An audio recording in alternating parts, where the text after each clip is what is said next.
আগের দিন আমাদের এখানকার একটা নার্সারিতে গিয়েছিলাম কিছু এই পুরনো টবগুলো কিনতে। এখানকার নার্সারিতে এই পুরনো টবগুলো কিনতেই যায়, আর গিয়েই এনার সাথে দেখা। শীতের দুপুরে ঘুমই যেন ভাঙতে চাইছে না। আর আমাকে যারা জিজ্ঞেস করো বাগান কিভাবে মেনটেন করো, তাদেরকে বলি যে প্রত্যেক দিন কিন্তু বাগানটাকে পরিষ্কার রাখতে হয়। এখন যেহেতু শীতকাল, তাই প্রচুর শুকনো পাতা পড়ে, তাই সেগুলোকেই পরিষ্কার রাখতে হয়। আর আমার হাওয়ার এগুলোকে সকালে রোদ খাওয়ানোর জন্য বসিয়ে দিয়েছি জল দিয়ে। সাথে এই বাগান বিলাসগুলো রোদ পোহাচ্ছে এখানে। আর এই যে আমার ইনডোর গাছের কালেকশন, এখনো গ্রিন নেটটা খুলিনি যেহেতু এখানে প্রায় রোদই আসে। গাছের সঙ্গে থাকতে থাকতে নেল পলিশের কালার গুলো এরকম হয়ে গেছে। চলো যাই হোক, এর আগে তোমাদের সাথে শেয়ার করেছিলাম যে এই লোটে মাছের ঝুরঝুরে কিরকম ভাবে রান্না করতে হয় সেটা শেয়ার করব।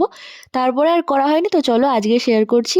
এই মাছগুলোকে ভালো করে পরিষ্কার করে ধুয়ে কেটে নিয়েছি, তারপর লবণ হলুদ এবং সাদা তেল মিশিয়ে এটাকে কিছুক্ষণের জন্য রেখে দিয়েছি, ওই 1 ঘন্টা মতো। এরপরে 1 ঘন্টা পর মাছগুলোকে ভালো করে সেদ্ধ করে নিতে হবে। সেই ভিডিওটা তোমাদের সাথে আর শেয়ার করছি না। তো কড়াইয়ের মধ্যে দিয়ে দিয়েছি সর্ষের তেল, তার মধ্যে পেঁয়াজ ভাজতে দিয়েছি। আর রান্নাঘরে ঢুকবো এরকম অঘটন না ঘটালে হয় বলো? এর উপর পুরো গরম তেল ছিটকে পড়েছে। যাই হোক, পেঁয়াজ ভাজতে ভাজতে তার মধ্যে দিয়ে দিলাম আদা রসুনের পেস্ট, সাথে কিছু গুঁড়ো মশলা যেরকম সামান্য জিরে গুঁড়ো, নুন আর হলুদ। তেলের উপরে কিন্তু শুকনো লঙ্কাও দিয়েছিলাম। এরপরে মাছগুলোকে দিয়ে দেবো।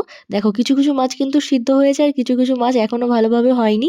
তো যাই হোক, এগুলোকে একটু ঢাকা দিয়ে রেখে দেবো। এরপরেই হচ্ছে আসল কাজটা, এই যে মাছের গা থেকে ধীরে ধীরে কাঁটাগুলোকে সরিয়ে নিতে হবে। তোমরা কিন্তু প্রথম দিকে না সিদ্ধ করে পরে মাছগুলোকে এই মশলার উপরে দিয়ে পরে কাঁটাগুলোকে ছাড়িয়ে নিতে পারো। এরপরে দিয়ে দেবো সামান্য ধনেপাতা কুচি, তারপরে গরম গরম এটাকে সার্ভ করবো। চলো তোমরা বাড়িতে ট্রাই করে অবশ্যই আমাকে কমেন্ট সেকশনে জানিয়ে। চলো আজকের মতো এটুকুই, বাই।